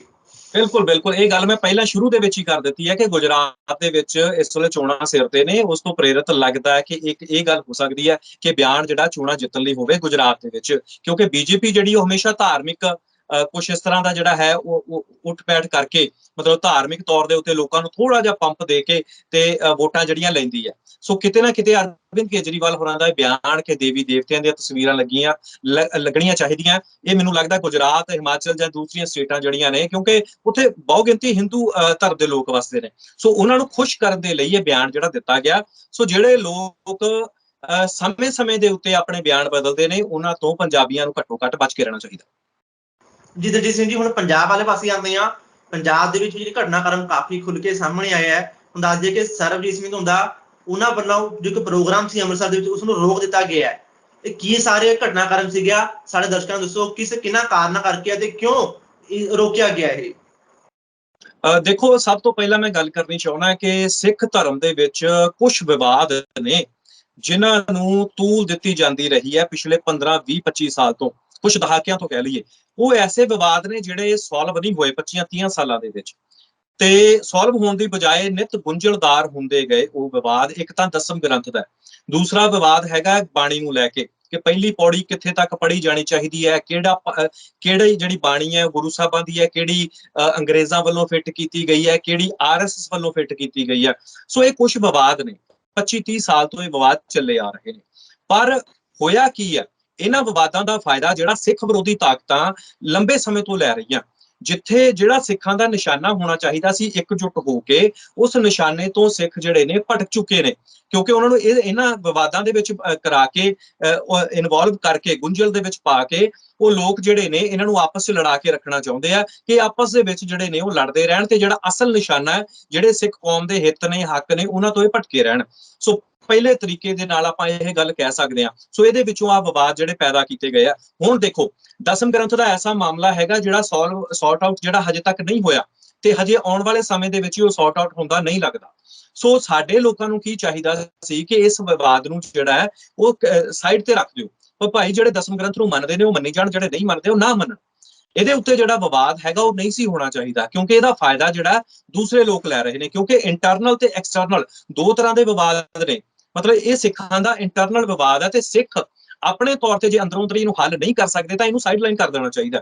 ਸੋ ਆਉਣ ਵਾਲੇ ਸਮੇਂ ਦੇ ਵਿੱਚ ਇਸ ਵਿਵਾਦ ਨੂੰ ਸੁਲਝਾ ਲਿਆ ਜਾਏਗਾ ਜਦੋਂ ਸਿੱਖਾਂ ਦੇ ਕੋਲ ਇੰਨੀ ਕੁ ਪਾਵਰ ਹੋਏਗੀ, ਰਾਜਨੀਤਿਕ ਸਾਡੇ ਕੋਲ ਸੂਝ-ਬੂਝ ਹੋਏਗੀ ਜਾਂ ਫਿਰ ਸਾਡੇ ਕੋਲ ਆਪਣੀ ਰਾਜਨੀਤਿਕ ਪਾਵਰ ਹੋਏਗੀ। ਸੋ ਉਦੋਂ ਇਹ ਵਿਵਾਦ ਜਿਹੜੇ ਨੇ ਸੌਟ ਆਊਟ ਕੀਤੇ ਜਾ ਸਕਦੇ ਆ। ਪਰ ਹੁਣ ਕੀ ਹੋਇਆ, ਦੋ ਤਰੀਕੇ ਦੇ ਨਾਲ ਕੁਝ ਪ੍ਰਚਾਰਕ ਜਿਹੜੇ ਨੇ ਦਸਮ ਦੇ ਵਿਰੋਧ ਦੇ ਵਿੱਚ, ਕੁਝ ਹੱਕ ਦੇ ਵਿੱਚ, ਇਹ ਆਪਸ ਦੇ ਵਿੱਚ ਲੜਨ ਲੱਗ ਪਏ। ਉਸ ਤੋਂ ਬਾਅਦ ਉਹਨਾਂ ਦੇ ਜਿਹੜੇ ਅੱਗੋਂ ਫਾਲੋਅਰਸ ਸੀਗੇ ਉਹ ਵੀ ਲੜਨ ਲੱਗ ਪਏ। ਮਤਲਬ ਇਹ ਕਿਤੇ ਨਾ ਕਿਤੇ ਬਹੁਤ ਗੁੰਝਲਦਾਰ ਹੁੰਦਾ ਗਿਆ। ਉਸ ਤੋਂ ਬਾਅਦ ਤੁਹਾਨੂੰ ਮੈਂ ਦੱਸ ਦਵਾਂ ਕਿ ਬਹੁਤ ਸਾਰੇ ਜਿਹੜੇ ਐਸੇ ਪ੍ਰਚਾਰਕ ਵੀ ਨੇ ਸਿੱਖ ਕੌਮ ਦੇ ਵਿੱਚ, ਜਿਹੜੇ ਸਿੱਖ ਵਿਰੋਧੀ ਤਾਕਤਾਂ ਵੱਲੋਂ ਫਿੱਟ ਕੀਤੇ ਗਏ ਨੇ ਕਿ ਇਹ ਤੁਸੀਂ ਲੋਕਾਂ ਨੂੰ ਇਸੇ ਤਰੀਕੇ ਦੇ ਨਾਲ ਉਲਝਾ ਕੇ ਰੱਖੋ, ਜਿਹੜੇ ਸਿੱਖ ਨੇ ਉਹਨਾਂ ਨੂੰ ਆਪਸ ਦੇ ਵਿੱਚ ਹੀ ਅੰਦਰੋਂ ਅੰਦਰੀ ਉਲਝਾਈ ਰੱਖੋ ਤਾਂ ਕਿ ਅਸਲ ਗੱਲ ਵਾਲੇ ਪਾਸੇ ਆਉਣ ਹੀ ਨਾ। ਹੁਣ ਜਦੋਂ ਆਪਾਂ ਗੱਲ ਕਰਦੇ ਹਾਂ ਕਿ ਅੰਮ੍ਰਿਤਸਰ ਦੇ ਵਿੱਚ ਸਰਬਜੀਤ ਸਿੰਘ ਧੁੰਦਾ ਹੋਰਾਂ ਦਾ ਜਿਹੜਾ ਦੀਵਾਨ ਸੀ ਉਸ ਨੂੰ ਰੋਕ ਦਿੱਤਾ ਗਿਆ। ਪ੍ਰਬੰਧਕਾਂ ਨੂੰ ਫੋਨ ਲਾਇਆ ਜਾਂਦਾ ਹੈ ਪਰਮਜੀਤ ਸਿੰਘ ਅਕਾਲੀ ਵੱਲੋਂ, ਜੋ ਇੱਕ ਆਪਣੇ ਕਹਿ ਲਈਏ ਵੀ ਸਤਕਾਰ ਕਮੇਟੀ ਦੇ ਨਾਲ ਸੰਬੰਧਿਤ ਨੇ। ਸੋ ਉਹਨਾਂ ਵੱਲੋਂ ਫੋਨ ਲਾ ਕੇ ਕਿਹਾ ਜਾਂਦਾ ਵੀ ਭਾਈ ਜੇ ਤੁਸੀਂ ਧੁੰਦੇ ਨੂੰ ਸੱਦੋਗੇ ਤਾਂ ਫਿਰ ਇਹ ਜਿਹੜਾ ਦੀਵਾਨ ਤੁਹਾਡਾ ਨਹੀਂ ਲੱਗਣ ਦਿੱਤਾ ਜਾਊਗਾ। ਸੋ ਆਪਾਂ ਕਿਤੇ ਨਾ ਕਿਤੇ ਇਹ ਕਹਿੰਦੇ ਆ ਕਿ ਜਿਹੜਾ ਬੰਦਾ, ਜਿਹੜਾ ਆਪਾਂ ਜੇ ਸਰਬਜੀਤ ਸਿੰਘ ਧੁੰਦੇ ਹੋਰਾਂ ਦੀ ਗੱਲ ਕਰੀਏ, ਘੱਟੋ ਘੱਟ ਉਹ ਗੁਰੂ ਗ੍ਰੰਥ ਸਾਹਿਬ ਨੂੰ ਮੰਨਦੇ ਨੇ, ਘੱਟੋ ਘੱਟ ਉਹ ਗੁਰੂ ਗ੍ਰੰਥ ਸਾਹਿਬ ਨੂੰ ਮੰਨਦੇ ਨੇ। ਉਹ ਵੀ ਸਿੱਖਾਂ ਦਾ ਗੁਰੂ ਹੈ, ਜਿਹਨੂੰ ਆਪਾਂ ਗੁਰੂ ਕਹਿੰਦੇ ਆ ਕਿ ਸਾਡਾ ਪਹਿਲਾ ਗੁਰੂ ਇਹ ਆ ਹੁਣ, ਹੈਨਾ। ਮਤਲਬ ਕਿ 10 ਗੁਰੂ ਸਾਹਿਬਾਨ ਦਾ ਅੱਗੋਂ ਜਦੋਂ ਕਹੀਏ ਕਿ ਉਸ ਤੋਂ ਬਾਅਦ ਗੁਰੂ ਗ੍ਰੰਥ ਸਾਹਿਬ ਨੂੰ ਮੰਨਿਆ ਜਾਂਦਾ। ਸੋ ਜੇਕਰ ਸਰਬਜੀਤ ਸਿੰਘ ਧੁੰਦਾ ਗੁਰੂ ਗ੍ਰੰਥ ਸਾਹਿਬ ਨੂੰ ਘੱਟੋ ਘੱਟ ਮੰਨਦੇ ਨੇ, ਦਸਮ ਨੂੰ ਨਹੀਂ ਮੰਨਦੇ, ਤਾਂ ਉਹਨਾਂ ਦਾ ਵਿਰੋਧ ਇਸ ਕਦਰ ਨਹੀਂ ਹੋਣਾ ਚਾਹੀਦਾ ਵੀ ਭਾਈ ਤੂੰ ਮੰਨ ਦਸਮ ਗ੍ਰੰਥ ਨੂੰ ਤੇ ਤੇਰਾ ਦੀਵਾਨ ਫੇਰ ਲਵਾਵਾਂਗੇ। ਘੱਟੋ ਘੱਟ ਉਹ ਜਿਹੜਾ ਗੁਰੂ ਗ੍ਰੰਥ ਸਾਹਿਬ ਨੂੰ ਮੰਨਦੇ ਨੇ, ਇਸ ਗੱਲ ਦੀ ਸਾਨੂੰ ਹੋਣੀ ਚਾਹੀਦੀ ਹੈ, ਕਿਉਂਕਿ ਵਿਵਾਦ ਹੈ। ਹੁਣ ਵਿਵਾਦ ਹੈ, ਹੁਣ ਇੱਕ ਪਾਸੇ ਉਹ ਕਹਿਣਗੇ ਵੀ ਭਾਈ ਤੁਸੀਂ ਦਸਮ ਨੂੰ ਮੰਨਦੇ ਹੋ, ਤੁਹਾਡੇ ਦੀਵਾਨ ਨਹੀਂ ਲੱਗਣ ਦੇਣੇ। ਸੋ ਇਹ ਵਿਵਾਦ ਹੈ ਜਿਹੜਾ ਹਜੇ ਤੱਕ ਸੌਟ ਆਊਟ ਨਹੀਂ ਹੋਇਆ, ਤੇ ਆਪਣੇ ਤੌਰ ਤੇ ਅਸੀਂ ਇੱਕ ਦੂਜੇ ਦੇ ਉੱਤੇ ਐਲੀਗੇਸ਼ਨ ਲਾ ਕੇ ਤੂੰ ਮੰਨ ਤੂੰ ਨਾ ਮੰਨ, ਇਸ ਤਰੀਕੇ ਨਾਲ ਅਸੀਂ ਦੀਵਾਨ ਜਿਹੜੇ ਉਹ ਕੈਂਸਲ ਕਰਵਾਣੇ, ਮੈਨੂੰ ਲੱਗਦਾ ਹੈ ਵੀ ਇਹ ਕਿਤੇ ਨਾ ਕਿਤੇ ਸਹੀ ਨਹੀਂ। ਪਰ ਜਦੋਂ ਹੁਣ ਆਪਾਂ ਗੱਲ ਸਰਬਜੀਤ ਸਿੰਘ ਧੁੰਦਾ ਹੋਰਾਂ ਦੇ ਕਰਦੇ ਹਾਂ, ਇਹ ਪ੍ਰਚਾਰਕ ਤਾਂ ਹੈਗੇ ਨੇ, ਬੜੇ ਧੜੱਲੇ ਨਾਲ ਪ੍ਰਚਾਰ ਵੀ ਕਰਦੇ ਨੇ, ਪਰ ਇਹ ਵਿਵਾਦਤ ਨੇ। ਵਿਵਾਦਤ ਕਿਉਂ ਨੇ? ਕਿਉਂਕਿ ਜਦੋਂ ਤੁਸੀਂ ਅਕਸਰ ਇਹਨਾਂ ਦੇ ਦੀਵਾਨ ਸੁਣਦੇ ਹੋ, ਇਹਨਾਂ ਦੀਆਂ ਵੀਡੀਓਜ਼ ਸੁਣਦੇ ਹੋ, ਤਾਂ ਇਹਦੇ ਵਿੱਚ ਸਿਰਫ ਇਹਨਾਂ ਦੇ ਕੋਲ ਹੁੰਦਾ ਕੀ ਹੈ ਕਿ ਆਪਣੇ ਸਿੱਖ ਪੰਥ ਦੇ ਵਿੱਚ ਕੁਝ 10 15 20 25 30 ਪਖੰਡੀ ਨੇ, ਪਖੰਡੀ ਸਾਧ ਨੇ, ਤੇ ਇਹ ਉਹਨਾਂ ਦੀਆਂ ਜਿਹੜੀਆਂ ਗੱਲਾਂ ਸੁਣਾ ਕੇ, ਉਹਨਾਂ ਦੇ ਉੱਤੇ ਟਿੱਪਣੀਆਂ ਕਰਕੇ, ਲੋਕਾਂ ਨੂੰ ਜਿਹੜਾ ਮਨੋਰੰਜਨ ਦੇ ਕੇ ਤੇ ਉਥੋਂ ਇਹ ਸਵਾਦ ਲੈ ਕੇ ਤੇ ਗੱਲ ਬਸ ਖਤਮ ਕਰ ਦਿੰਦੇ ਨੇ। ਮਤਲਬ ਕਿ ਉਥੋਂ ਹੀ ਆਪਣਾ ਸਾਰਾ ਇਹ ਦਾਰੋਮਦਾਰ ਚਲਾ ਰਹੇ ਨੇ। ਲੈ ਬਈ ਸਾਡੇ ਵਿੱਚ ਤਾਂ ਆ ਨੇ ਭਾਈ, ਤੁਸੀਂ ਉਹਨਾਂ ਦੀ ਗੱਲ ਕਰਦੇ ਹੋ, ਸਾਡੇ ਤਾਂ ਜਿਹੜੇ ਨੇ ਸਾਧ ਲਾਣਾ ਉਹ ਇਸ ਤਰ੍ਹਾਂ ਕਰਦਾ ਹੈ, ਸਾਡਾ ਤਾਂ ਇਸ ਤਰ੍ਹਾਂ ਕਰਦਾ ਹੈ। ਮਤਲਬ ਮੈਂ ਇਹ ਗੱਲ ਕਹਿਣਾ ਕਿ ਹਰ ਇੱਕ ਕੌਮ ਦੇ ਵਿੱਚ ਪਖੰਡ ਵੀ ਹੈਗਾ। ਹੁਣ ਜਦੋਂ ਆਪਾਂ ਹਿੰਦੂ ਧਰਮ ਦੀ ਗੱਲ ਕਰਦੇ ਹਾਂ, ਬਹੁਤ ਵੱਡਾ ਧਰਮ ਹੈ ਹਿੰਦੂ ਧਰਮ, 2-3 ਦੇਸ਼ਾਂ ਦੇ ਵਿੱਚ ਫੈਲਿਆ ਵੀ ਹੋਇਆ ਹੈ ਨਾ, ਤੇ ਨੇਪਾਲ ਵੀ, ਤੇ ਉਸ ਤੋਂ ਬਾਅਦ ਭੂਟਾਨ ਜਾਂ ਇੰਡੀਆ ਭਾਰਤ ਦੀ ਗੱਲ ਕਰਦੇ ਹਾਂ। ਸੋ ਉਹਨਾਂ ਦੇ ਵਿੱਚ ਵੀ ਪਖੰਡ ਬਹੁਤ ਵੱਡੇ ਪੱਧਰ ਦੇ ਉੱਤੇ ਹੈ। ਪਰ ਜਿਹੜੇ ਸੂਝਵਾਨ ਇਹਨਾਂ ਦੇ ਲੀਡਰ ਨੇ ਜਾਂ ਇਹਨਾਂ ਦੇ ਧਾਰਮਿਕ ਪ੍ਰਚਾਰਕ ਨੇ, ਉਹ ਆਪਣੇ ਧਰਮ ਨੂੰ ਭੰਡਦੇ ਹੋਏ ਤੁਹਾਨੂੰ ਕਦੇ ਨਹੀਂ ਦਿਖਣਗੇ। ਜਿਹੜੇ ਹਿੰਦੂ ਧਰਮ ਦੇ ਵੱਡੇ ਵੱਡੇ ਜਿਹੜੇ ਆਪਾਂ ਕਹਿ ਲਈਏ ਪ੍ਰਚਾਰਕ ਨੇ ਨਾ, ਸੰਤ ਮਹਾਤਮਾ ਨੇ, ਉਹ ਕਦੇ ਵੀ ਭੰਡਦੇ ਹੋਏ ਨਜ਼ਰ ਨਹੀਂ ਆਉਣਗੇ। ਕਿਉਂਕਿ ਇੱਕ ਧਰਮ ਦੀ ਜਦੋਂ ਗੱਲ ਹੁੰਦੀ ਨਾ, ਇੱਕ ਕੌਮ ਦੀ, ਉਹ ਇੱਕ ਵਿਸ਼ਾਲ ਗੱਲ ਹੁੰਦੀ ਹੈ। ਉਹ ਕਿਸੇ ਇੱਕ ਘਰ ਦੀ ਗੱਲ ਨਹੀਂ ਹੁੰਦੀ ਵੀ 4-5 ਜੀਆਂ ਚੋਂ ਇੱਕ ਨੂੰ ਕਹਿ ਦੇਣਾ ਭਾਈ ਤੂੰ ਤਾਂ ਐਂ ਕਰਦਾ, ਤੂੰ ਤਾਂ ਗਲਤ ਹੈ, ਤੂੰ ਆ। ਜਦੋਂ ਕੌਮਾਂ ਦੀ ਗੱਲ ਹੁੰਦੀ ਨਾ, ਤੇ ਕੌਮਾਂ ਦੇ ਵਿੱਚ ਸਹੀ ਬੰਦੇ ਵੀ ਹੁੰਦੇ ਨੇ ਤੇ ਗਲਤ ਬੰਦੇ ਵੀ ਹੁੰਦੇ ਨੇ। ਇਹ ਕੋਈ ਸਿੱਖ ਧਰਮ ਜਿਹੜਾ ਕੋਈ ਆਪਾਂ ਇਹ ਨਾ ਕਹਿ ਸਕੀਏ ਵੀ ਇਹਦੇ ਵਿੱਚ ਹੋ ਹੀ ਨਹੀਂ ਸਕਦਾ, ਕੋਈ ਮਾੜਾ ਬੰਦਾ ਹੋ ਹੀ ਨਹੀਂ ਸਕਦਾ। ਮਹਾਰਾਜਾ ਰਣਜੀਤ ਸਿੰਘ ਦੇ ਸਮੇਂ ਵੀ ਜਿਹੜੇ ਵਿੱਚ ਨੇ ਗਲਤ ਬੰਦੇ ਬੜੇ, ਤਾਂ ਸਾਡਾ ਰਾਜ ਜਿਹੜਾ ਹੈ ਉਹ ਖਤਮ ਹੋਇਆ। ਸੋ ਆਪਾਂ ਗੁਰੂ ਨਾਨਕ ਸਾਹਿਬ ਦੀ ਜਦੋਂ ਗੱਲ ਕਰਦੇ, ਉਹਨਾਂ ਦੇ ਸਮੇਂ ਤੋਂ ਵੀ ਕੁਝ ਗਲਤ ਬੰਦੇ ਜਿਹੜੇ ਵਿੱਚ ਚੱਲਦੇ ਆਏ ਨੇ। ਸੋ ਹਰ ਧਰਮ ਦੇ ਵਿੱਚ, ਜੇ ਧਰਤੀ ਦੇ ਉੱਤੇ ਜਨਮ ਲਿਆ ਨਾ ਇਨਸਾਨ ਨੇ, ਤਾਂ ਬੰਦੇ ਸਹੀ ਤੇ ਗਲਤ ਦੋ ਤਰੀਕੇ ਦੀਆਂ ਚੀਜ਼ਾਂ ਹੈਗੀਆਂ, ਦੋ ਤਰੀਕੇ ਦੇ ਮਾਈਂਡ ਹੈਗੇ ਨੇ, ਗਲਤ ਜਾਂ ਸਹੀ। ਸੋ ਜੇ ਆਪਾਂ ਤੁਸੀਂ ਇਹ ਬਾਰ-ਬਾਰ ਆਪਣੇ ਦੀਵਾਨਾਂ ਦੇ ਵਿੱਚ ਇਹ ਗੱਲ ਕਹਿ ਕੇ ਕਿ ਭੰਡਦੇ ਰਹੋਗੇ, ਉਹ ਭਾਈ ਤੁਸੀਂ ਆਪਣੇ ਪਖੰਡ ਤਾਂ ਖਤਮ ਕਰ ਲਓ, ਤੁਹਾਡੇ 'ਚ ਬੜਾ ਪਖੰਡ ਹੈ, ਤੁਸੀਂ ਪਖੰਡੀ ਹੋ। ਸੋ ਇਹਦੇ ਵਿੱਚ ਮੈਨੂੰ ਨਹੀਂ ਲੱਗਦਾ ਵੀ ਇਹ ਸਿੱਖ ਕੌਮ ਦਾ ਪ੍ਰਚਾਰ ਕਰ ਰਹੇ ਨੇ। ਉਲਟਾ ਮੈਨੂੰ ਇਹ ਲੱਗਦਾ ਵੀ ਸਿੱਖ ਕੌਮ ਨੂੰ ਨਾਮੋਸ਼ੀ ਵੱਲ ਧੱਕਦੇ ਨੇ। ਠੀਕ ਹੈ, ਗੁਰੂ ਗ੍ਰੰਥ ਸਾਹਿਬ ਦਾ ਪ੍ਰਚਾਰ ਕਰਦੇ ਨੇ, ਬਹੁਤ ਚੰਗੀ ਗੱਲ ਹੈ, ਜਿਹਦੇ ਲਈ ਅਸੀਂ ਉਹਨਾਂ ਦਾ ਧੰਨਵਾਦ ਕਰਦੇ ਹਾਂ, ਐਪਰੀਸ਼ੀਏਟ ਕਰਦੇ ਹਾਂ ਉਹਨਾਂ ਨੂੰ।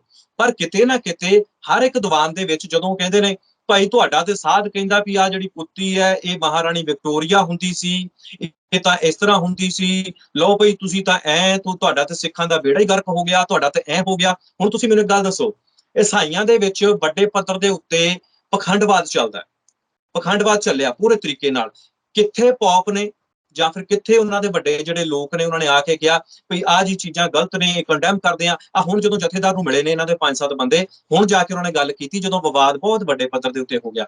ਇਸੇ ਤਰੀਕੇ ਨਾਲ ਮੁਸਲਮਾਨ ਧਰਮ ਦੇ ਵਿੱਚ ਕਬਰਾਂ ਨੂੰ ਨਹੀਂ ਪੂਜਿਆ ਜਾਂਦਾ, ਪਰ ਉਹਨਾਂ ਦੇ ਲੋਕ ਵੀ ਪੂਜਦੇ ਨੇ।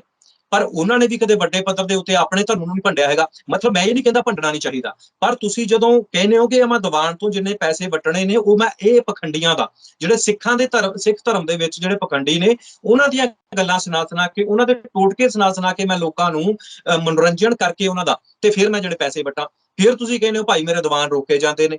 ਸੋ ਮੈਨੂੰ ਲੱਗਦਾ ਵੀ ਦੀਵਾਨ ਰੋਕਣ ਦੀ ਵਜ੍ਹਾ ਇਹ ਹੋਣੀ ਚਾਹੀਦੀ ਹੈ ਕਿ ਤੁਸੀਂ ਸਿੱਖ ਕੌਮ ਨੂੰ ਨਮੋਸ਼ੀ ਵੱਲ ਧੱਕਦੇ ਹੋ, ਨਾ ਕਿ ਇਹ ਹੋਣੀ ਚਾਹੀਦੀ ਹੈ ਕਿ ਤੁਸੀਂ ਜਿਹੜਾ ਗੁਰੂ ਗ੍ਰੰਥ ਸਾਹਿਬ ਦਾ ਪ੍ਰਚਾਰ ਕਰਦੇ ਹੋ ਦਸਮ ਦਾ ਨਹੀਂ ਕਰਦੇ, ਇਸ ਕਰਕੇ ਤੁਹਾਡਾ ਅਸੀਂ ਦੀਵਾਨ ਰੋਕਣਾ, ਇਹ ਵਜ੍ਹਾ ਨਹੀਂ ਹੋਣੀ ਚਾਹੀਦੀ। ਹੁਣ ਜਦੋਂ ਆਪਾਂ ਗੱਲ ਕਰਦੇ ਹਾਂ ਸਰਬਜੀਤ ਸਿੰਘ ਧੁੰਦਾ ਹੋਰਾਂ ਦੀ ਕਿ ਆਪਣੇ ਧਰਮ ਦੇ ਆਪਣੇ ਜਿਹੜੇ 5 7 10 15 20 25 30 ਜਿੱਦਾਂ ਮੈਂ ਪਹਿਲਾਂ ਕਿਹਾ ਹੋਣਗੇ, 100 ਹੋਣਗੇ, 150 ਹੋਣਗੇ, ਹਰ ਕੌਮ ਦੇ ਵਿੱਚ ਹੁੰਦੇ ਆ। ਸੋ ਉਹਨਾਂ ਦੀਆਂ ਗੱਲਾਂ ਸੁਣਾ ਕੇ ਲੈ ਵੀ ਸਵਰਗਾਂ ਤੋਂ ਸੰਤਰੇ ਤੋੜ ਕੇ ਲੈ ਆਏ, ਤੂੰ ਆਹ ਕਰਤਾ, ਤੂੰ ਉਹ ਕਰਤਾ, ਆਪਣੇ ਧਰਮ ਨੂੰ ਭੰਡੀ ਜਾਣਾ, ਉਹਨਾਂ ਦੇ ਕੋਲੋਂ ਹੀ ਪੈਸੇ ਲੈਣੇ।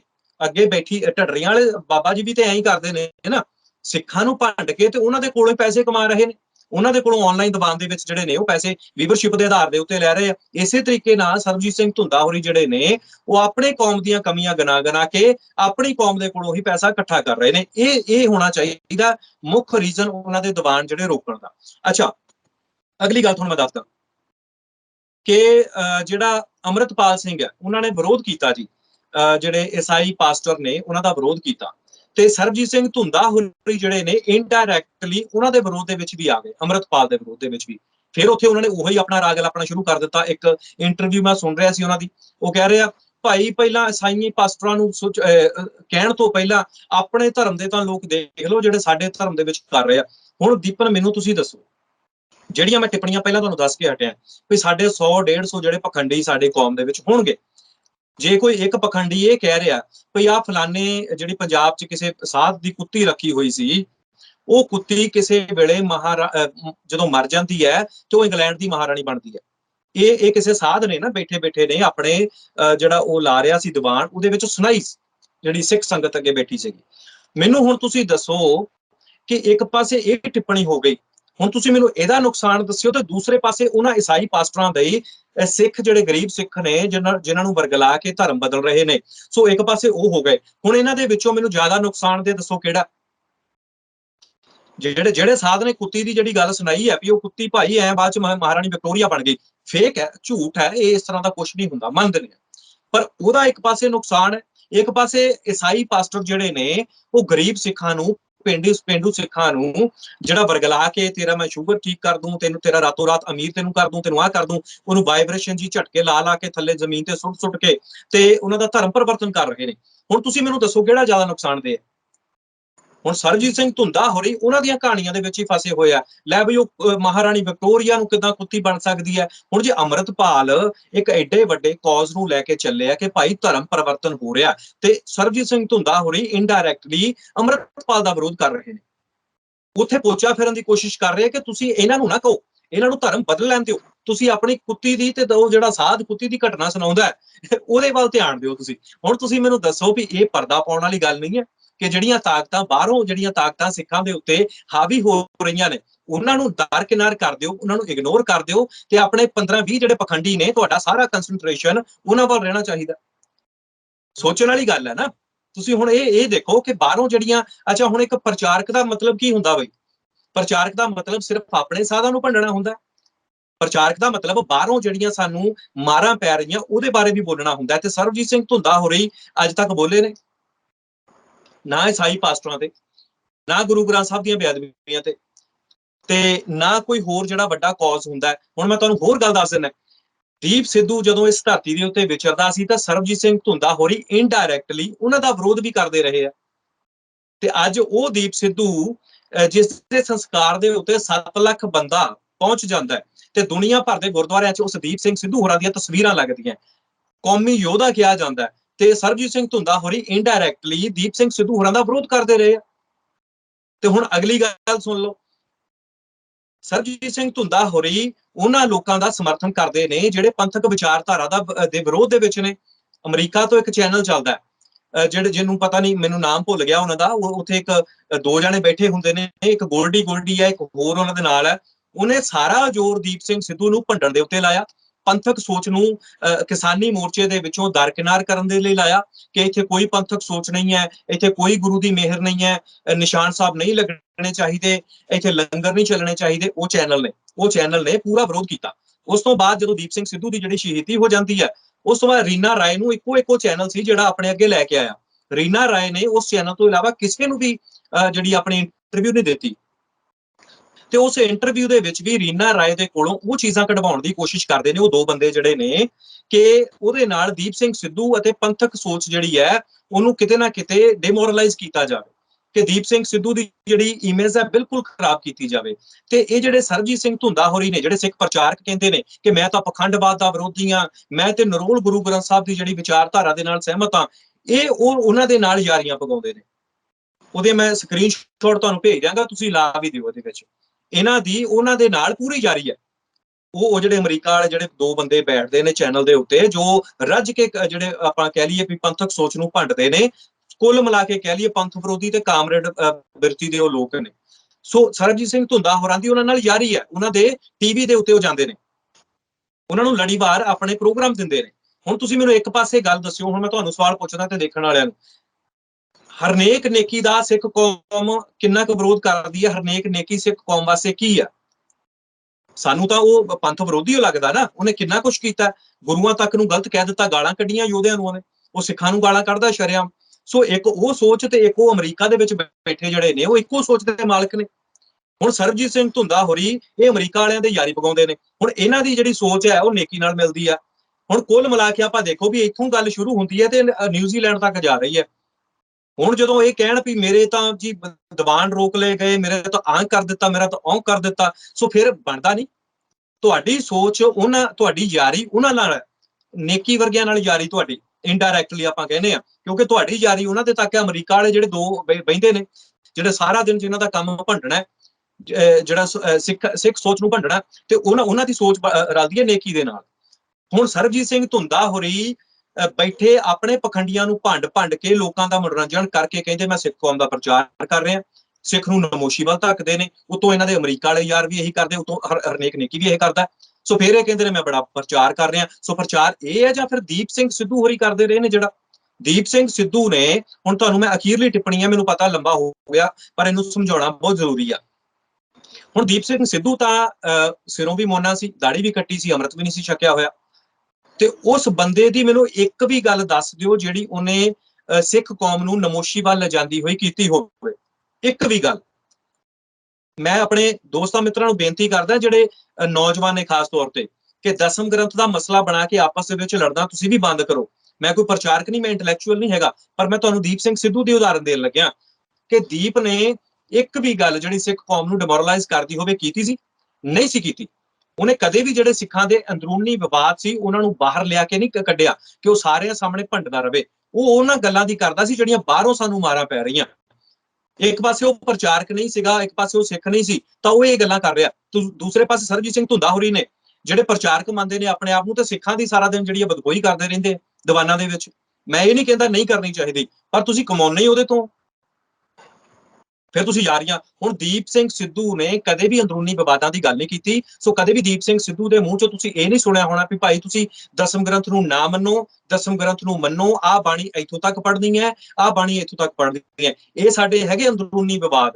ਇਹ ਜਦੋਂ ਸਾਡੇ ਕੋਲ ਰਾਜਨੀਤਿਕ ਪਾਵਰ ਹੋਈ, ਸਾਡਾ ਸਾਰਾ ਕੁਝ ਠੀਕ ਠਾਕ ਹੋਇਆ, ਇਹ ਫਿਰ ਹੱਲ ਕੀਤੇ ਜਾ ਸਕਦੇ ਨੇ। ਇਸ ਤੋਂ ਪਹਿਲਾਂ ਤੁਸੀਂ ਕਹੋ ਵੀ ਭਾਈ ਮੈਂ ਆਪਣਿਆਂ ਨੂੰ ਭੰਡੀ ਜਾਵਾਂ, ਬਾਹਰਲਿਆਂ ਦੀ ਮੈਂ ਗੱਲ ਹੀ ਨਾ ਕਰਾਂ, ਤੇ ਫਿਰ ਭਾਈ ਸੱਚਾ ਪ੍ਰਚਾਰਕ ਕੌਣ ਹੈ? ਇਹ ਹੁਣ ਫੈਸਲਾ ਤੁਸੀਂ ਕਰਨਾ। ਜੀ ਦਲਜੀਤ ਸਿੰਘ ਜੀ, ਆਪਾਂ ਅੱਜ ਕਾਫੀ ਅਹਿਮ ਮਸਲੇ ਉੱਤੇ ਵਿਚਾਰ ਚਰਚਾ ਕੀਤੀ, ਜੋ ਕਿ ਜ਼ਰੂਰੀ ਹੋ ਜਾਂਦੇ ਨੇ ਇਹਨਾਂ ਮਸਲਿਆਂ ਉੱਤੇ ਵਿਚਾਰ ਚਰਚਾ ਕਰਨੀਆਂ। ਤੇ ਤੁਹਾਡਾ ਬਹੁਤ ਬਹੁਤ ਧੰਨਵਾਦ, ਤੁਸੀਂ ਜੁੜਦੇ ਹੋ, ਆਪਣੇ ਵਿਚਾਰ ਖੁੱਲ ਕੇ ਸਾਹਮਣੇ ਰੱਖਦੇ ਹੋ। ਤੁਹਾਡਾ ਧੰਨਵਾਦ ਸਾਡੇ ਦਰਸ਼ਕਾਂ ਦੇ ਸਾਹਮਣੇ ਆਉਣ ਦਾ ਅਤੇ ਆਪਣੇ ਵਿਚਾਰ ਰੱਖਣ ਦੇ ਲਈ। ਧੰਨਵਾਦ ਜੀ ਤੁਹਾਡਾ ਵੀ ਬਹੁਤ ਬਹੁਤ ਸਮਾਂ ਦੇਣ ਦੇ ਲਈ। ਦਰਸ਼ਕੋ, ਹੁਣ ਵੇਲਾ ਹੋ ਗਿਆ ਇਜਾਜ਼ਤ ਲੈਣ ਦਾ, ਸਮਾਂ ਹੁਣ ਹੋਰ ਇਜਾਜ਼ਤ ਨਹੀਂ ਦਿੰਦਾ। ਤੁਹਾਡੇ ਨਾਲ ਲਗਾਤਾਰ ਇਸ ਤਰੀਕੇ ਨਾਲ ਸਾਂਝਾ ਪਾਉਂਦੇ ਰਵਾਂਗੇ। ਜਿੱਦਾਂ ਹੀ ਕੋਈ ਗੰਭੀਰ ਜਾਂ ਅਹਿਮ ਮਸਲੇ ਸਾਹਮਣੇ ਆਉਣਗੇ, ਤੁਹਾਡੇ ਅੱਗੇ ਅਸੀਂ ਆਉਂਦੇ ਰਵਾਂਗੇ ਅਤੇ ਵਿਚਾਰ ਇਸ ਤਰੀਕੇ ਤੁਹਾਡੇ ਅੱਗੇ ਰੱਖੇ ਜਾਣਗੇ। ਹੁਣ ਦਿਓ ਇਜਾਜ਼ਤ, ਧੰਨਵਾਦ।